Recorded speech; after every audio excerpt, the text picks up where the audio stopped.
Seigneur, ta parole est grande, elle demeure à jamais. Ta parole est infaillible, rien ne peut la supprimer. Bienvenue chers spectateurs et bienvenue à tous nos spectateurs dans le monde entier pour un nouvel épisode de l'émission d'études quotidiennes Toute la Bible. Dans cette émission, nous étudions tous les livres de la Bible, de la Genèse jusqu'à l'Apocalypse. On avait terminé dans l'épisode précédent l'étude du livre de Daniel et on a su que ce grand livre avait pour thème le royaume du Fils de l'homme. Qui est le Fils de l'homme ? Le Seigneur Jésus-Christ qui est venu une première fois, a vécu sur la terre et est mort sur la croix, mais en revanche, il ressuscita et monta aux cieux et il reviendra comme Fils de l'homme pour régner sur la terre. Mais dans l'épisode d'aujourd'hui, nous passons au livre du Nouveau Testament et nous débutons l'étude d'une épître assez riche et magnifique, l'épître aux Hébreux. Au cours de 43 épisodes, à partir d'aujourd'hui, nous explorerons les secrets de cette grande épître. D'abord, permettez-moi d'accueillir notre invité, le serviteur du Seigneur qui nous honore de sa présence, Dr Farid Zaki. Bienvenue, Dr Farid. Merci Toujours honoré bien. de vous avoir. Merci. Nous accueillons aussi le public présent parmi nous, soyez les bienvenus. Chers spectateurs, je vous invite à apporter vos Bibles ainsi qu'un bloc-notes pour inscrire vos observations. Et j'aimerais vous dire, afin de mieux comprendre le livre du Lévitique dans l'Ancien Testament, alors que vous suivez l'épître aux Hébreux, mieux vaut placer les deux côte à côte et je suis certain qu'au fil de notre exploration dans l'épître aux Hébreux, Dieu ouvrira vos esprits aux gloires du Christ, à la perfection du Christ et à la suprématie du Christ sur tout autre texte de l'Ancien Testament. Et donc, je vous invite à suivre cette étude, ne ratez aucun épisode de cette grande épître et je suis sûr que le Seigneur vous enrichira énormément. Une courte pause et on débute l'étude d'aujourd'hui.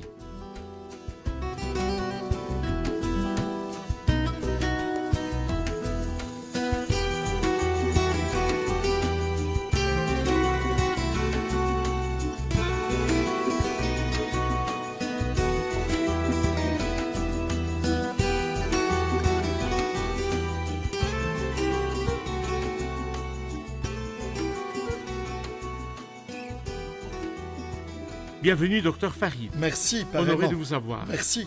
Dr Farid, alors qu'on aborde l'épître aux Hébreux, cette riche lettre qui aurait besoin de plusieurs dizaines et dizaines d'épisodes juste pour pouvoir contempler certaines idées principales. Que pouvez-vous nous dire sur cette épître tout d'abord, avant d'en dévoiler l'auteur et qui sont les destinataires? Prière de nous donner une idée sur l'épître aux Hébreux.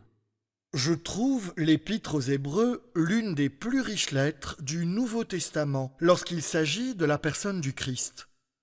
Et on peut dire, si on révise bien l'histoire, que d'Adam à Moïse, il y a 2500 ans. Oui, Puis de Moïse à Malachie, 1100 ans.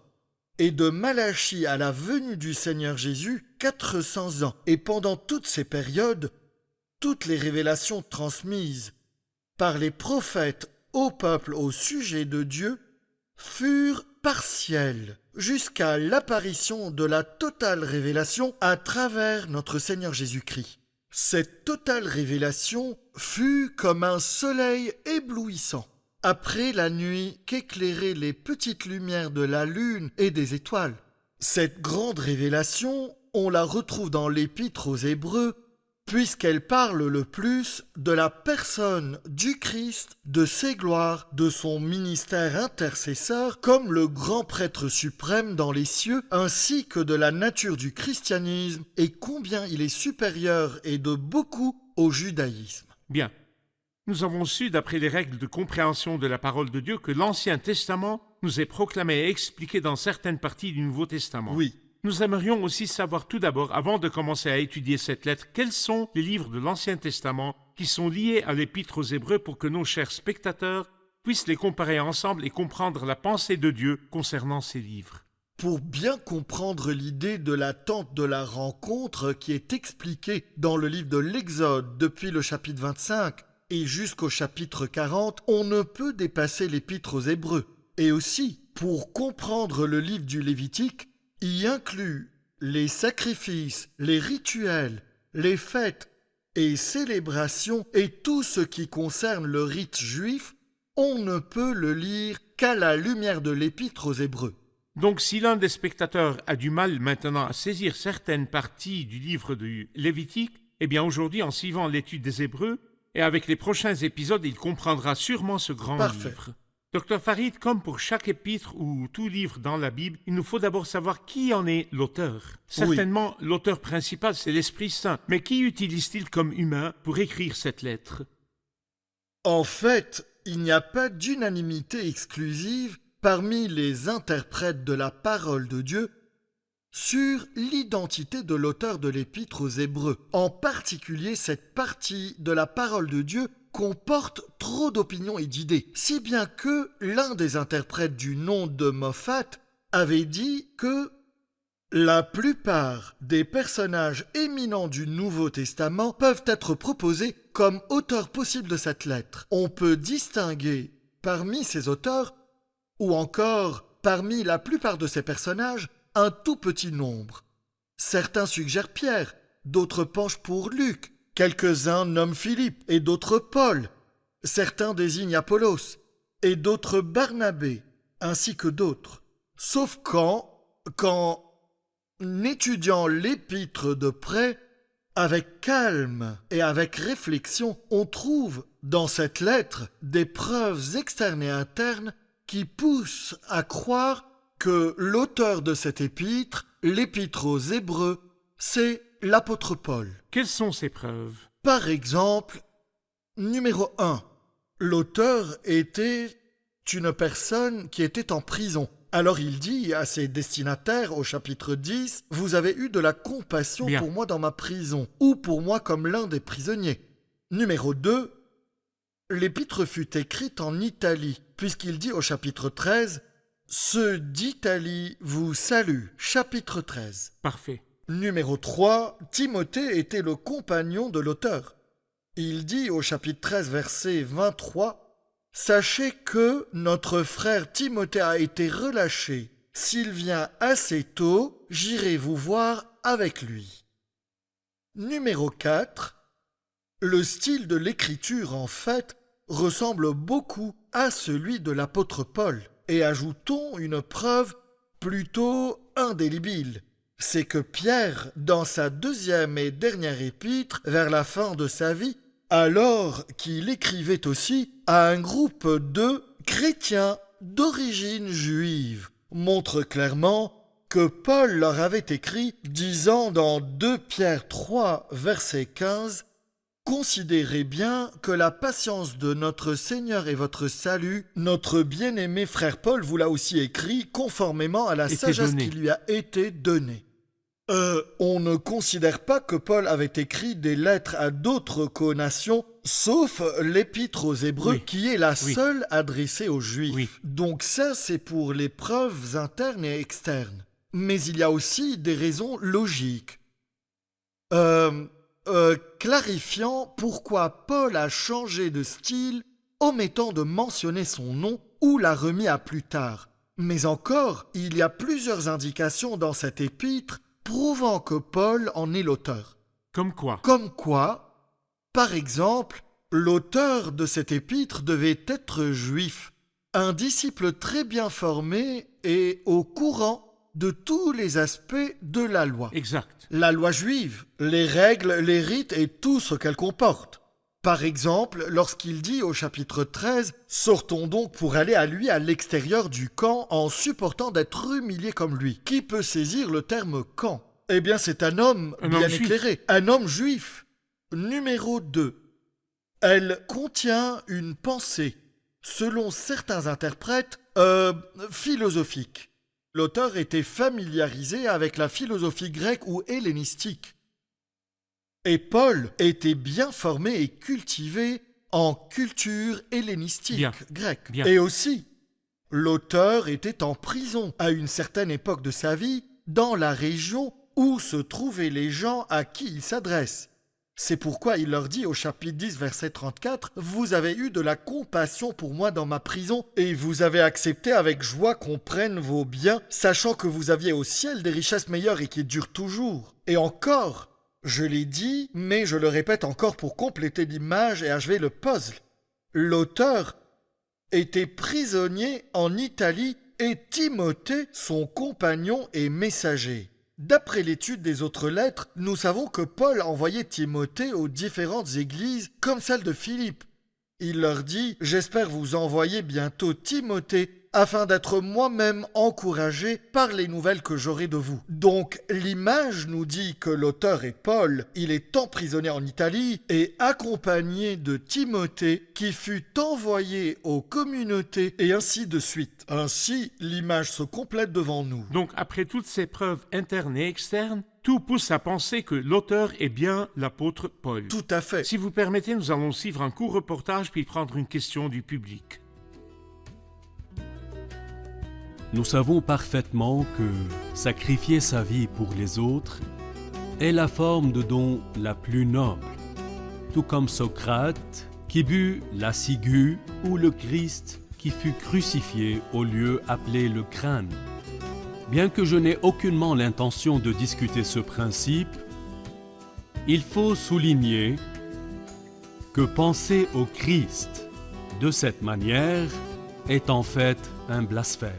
Il est acceptable de dire cela de Socrate ou d'autres gens qui sacrifièrent leur vie, mais parler du Christ de cette manière ne contredit pas seulement le Nouveau Testament, mais aussi tout ce que le Nouveau Testament révèle sur l'unicité du Christ. C'est ce que G. Campbell Morgan dit dans son livre « La dernière parole de Dieu à l'homme ». Je voudrais savoir quelle est la raison d'avoir caché le nom et ne pas l'avoir mentionné dans la lettre, l'auteur de l'épître. Pourquoi ne mentionne-t-il pas son nom? Eh bien, disons que toutes les preuves font référence à Paul. Pourquoi n'a-t-il pas mentionné son nom? Je vais présenter 4 raisons, frère Ayad. Allez-y. La première, l'auteur compte aborder un grand sujet incomparable. De belles paroles bouillonnent dans mon cœur.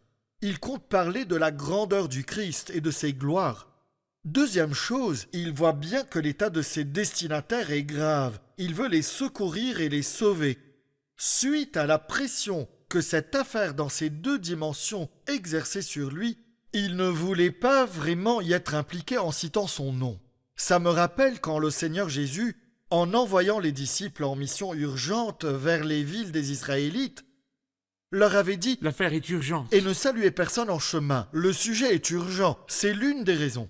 La seconde raison, c'est le nom sacré, lorsqu'il débute l'épître par Dieu, ce nom tout-puissant devant qui tous se prosternent, surtout les Hébreux. Dès le début, il dit « Dieu ayant autrefois parlé à nos pères en divers temps et en diverses manières par les prophètes ». J'imagine que chacun se mettait au garde à vous. Pourquoi ? Parce que ce nom a sa révérence, sa dignité et son respect. Il veut aussi dire, et pour la même raison, que ce qu'il écrit est un message de Dieu le Tout-Puissant sur son Fils, Jésus-Christ. Troisième chose, c'est qu'il présente dans cet épître un autre apôtre. Il dit au chapitre 3 que Christ est l'apôtre de la confession chrétienne, comme si c'est inapproprié de se placer soi-même comme apôtre alors qu'il y en a bien plus grand et incomparable. En écrivant aux Philippiens, il dit « Il s'est dépouillé lui-même en prenant une condition de serviteur ». Donc Paul se présente lui-même comme serviteur. On voit une grande courtoisie chez l'apôtre Paul, toujours présente dans ses écritures. Quatrième chose, il écrit aux Hébreux, qui étaient quelque peu stricts concernant le rite juif. Et ces gens pensaient que Paul voulait annuler le judaïsme. Donc, au lieu de commencer par son propre nom et en faire douter certains, il commence par le nom qu'ils acceptent, le nom de Dieu. Pour ne pas faire trébucher les Hébreux. Tout à fait. Bien. Merci pour cette clarification.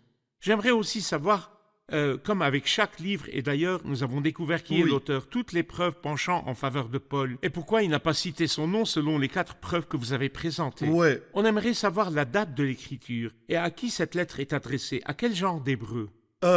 D'abord, la date de son écriture. Certains disent que c'est après l'an 70.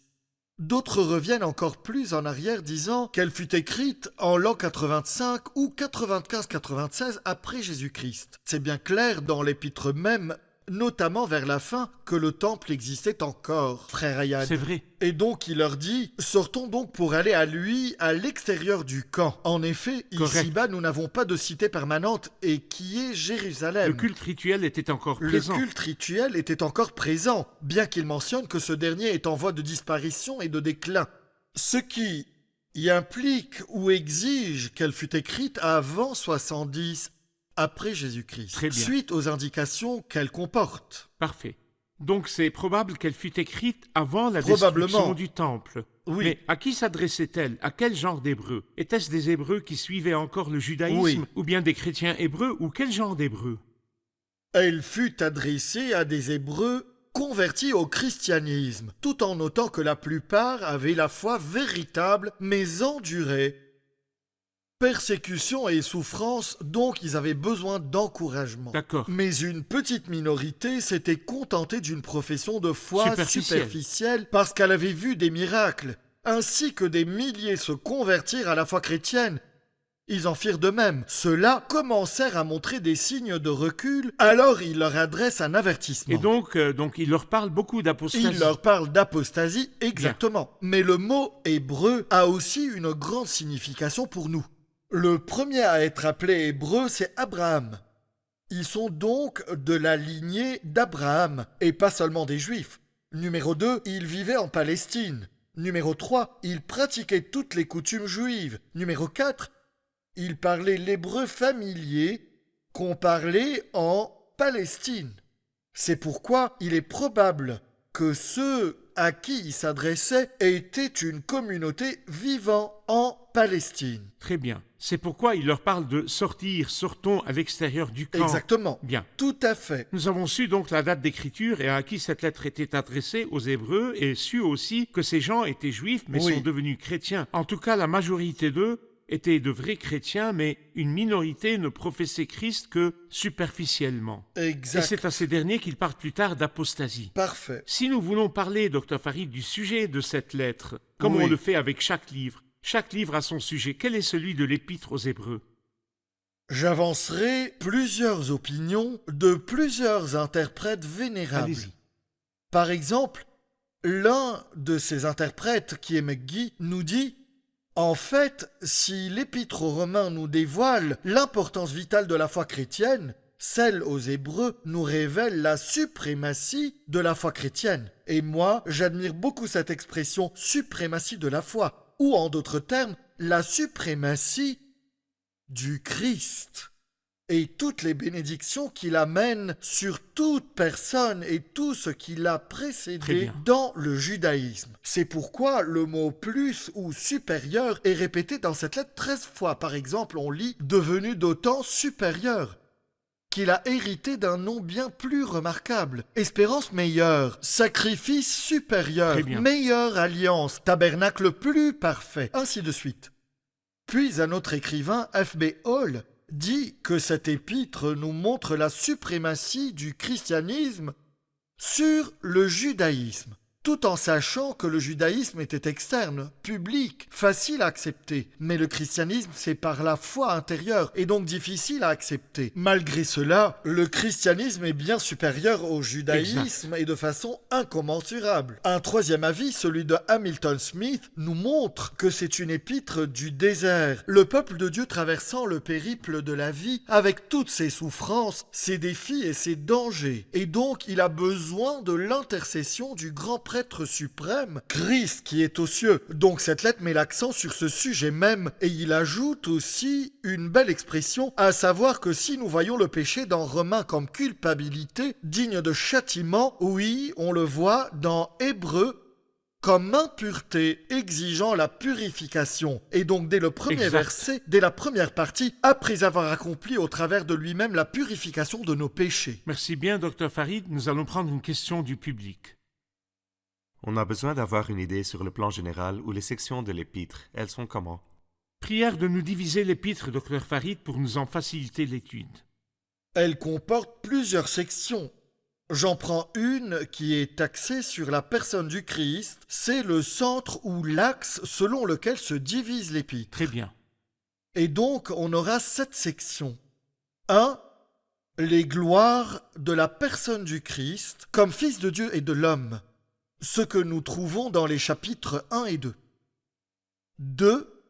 Le sacerdoce du Christ et son efficacité à garder son peuple pendant son cheminement depuis le désert et jusqu'au ciel, ce qui englobe les chapitres du 3 au 8. Très bien. 3. Le sacrifice du Christ, qui ouvre les cieux aux croyants et le prépare pour le paradis, ce qu'on retrouve dans les chapitres 9 et 10. Très bien. 4.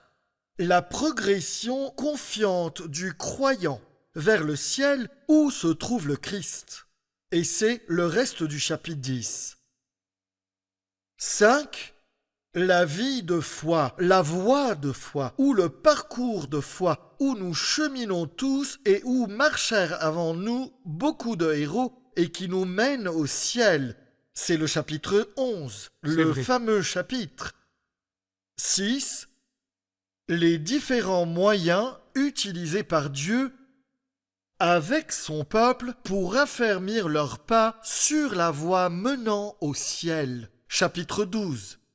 7.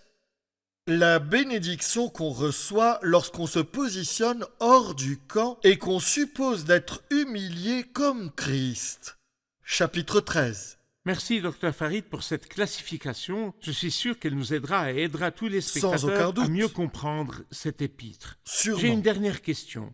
Il Allez-y. se peut que l'un des spectateurs nous regarde en ce moment, vous entend dire qu'on ne sait pas vraiment qui est l'auteur, bien que toutes les preuves Oui. suggèrent que c'est bien l'apôtre Paul.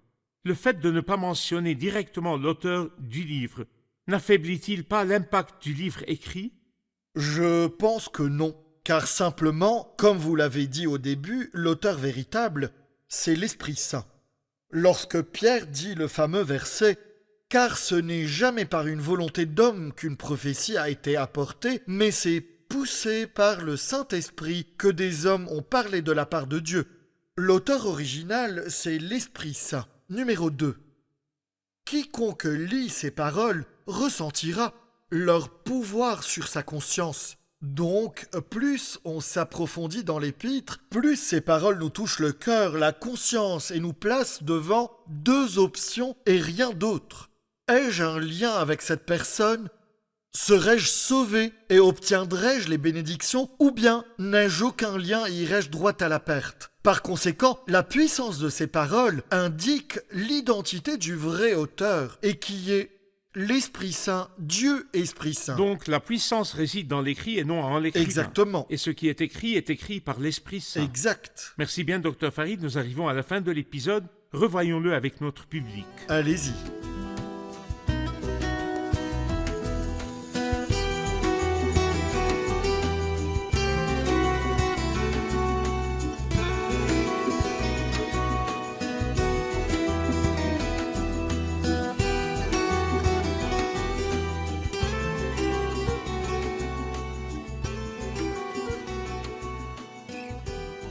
Soyez les bienvenus.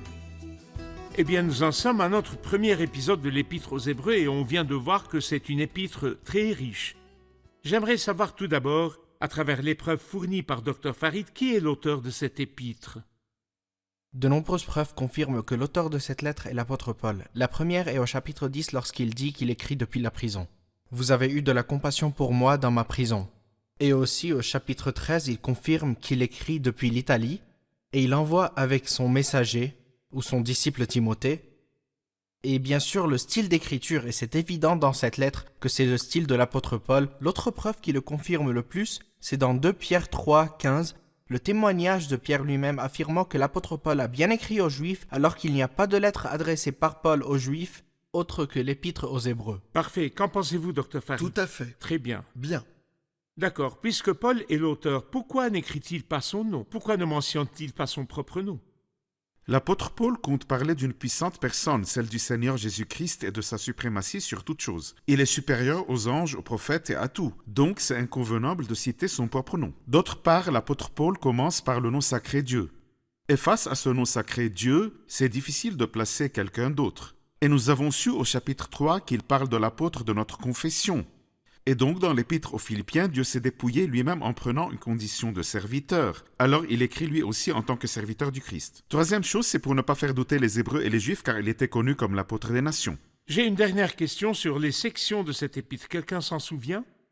Nous avons compris que les chapitres 1 et 2 parlaient des gloires et de la suprématie de la personne du Christ. Les chapitres 3 au 8 nous parlent du sacerdoce du Christ. Chapitres 9 et 10 du sacrifice du Christ. Et le reste du chapitre 10 parle de la progression confiante du croyant vers le ciel où Christ est assis. Quant au chapitre 11, il parle du parcours au chemin de la foi. Chapitre 12 parle des différents moyens utilisés par Dieu avec son peuple au désert. Chapitre 13 parle de la bénédiction qu'on recevra quand on sortira pour aller à lui à l'extérieur du camp. Bien, qu'en pensez-vous, Dr Farid? Très bien, Studieux. très studieux. Oui, que Dieu vous bénisse. Merci, que Dieu vous bénisse, Dr Farid. Merci. Chers spectateurs, nous avons découvert dans l'épisode d'aujourd'hui que cette lettre nous présente Christ. Christ dans sa gloire, Christ dans sa suprématie, Christ qui, lui seul, nous suffit. J'aimerais vous dire que rien ne rassasie l'âme sauf Christ. Christ est présenté aux Hébreux ou à ceux qui traversent. Les Hébreux qui sont de la descendance d'Abraham, l'Hébreu, ou ceux qui traversent cheminant dans le désert. Christ leur est offert et lui seul suffit. Et si vous faites partie de ceux qui traversent d'un endroit à l'autre, de l'obscurité à la lumière du Christ et de la vallée à pied jusqu'à la fin du désert, alors Christ seul vous suffira à vous et à moi. Christ nous est offert pour nous rassasier, nous nourrir. Christ nous est offert pour nous purifier de nos souillures et nos péchés. Christ nous est offert afin que nous puissions par lui approcher Dieu et par lui offrir à Dieu et en tout temps un sacrifice de louange. Christ est Christ seul. Christ et personne d'autre avec lui. C'est pourquoi j'aimerais vous inviter à reconsidérer votre parcours en ce moment. Christ est-il le centre de votre vie? Christ est-il le but devant vos yeux? Christ est-il votre seule nourriture pour subsister? Quelle est votre vision du Christ? Croyez-vous seulement qu'il est un prophète parmi tant d'autres?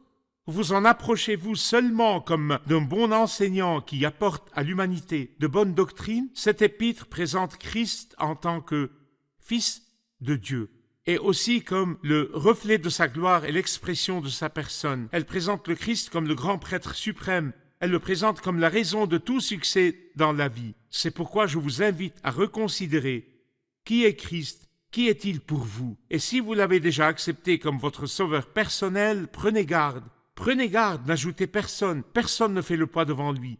Rien ne peut l'égaler. Christ seul nous suffit à vous et à moi. On se retrouve dans le prochain épisode pour débuter l'étude du premier verset du premier chapitre de cet épître. Que Dieu vous accompagne.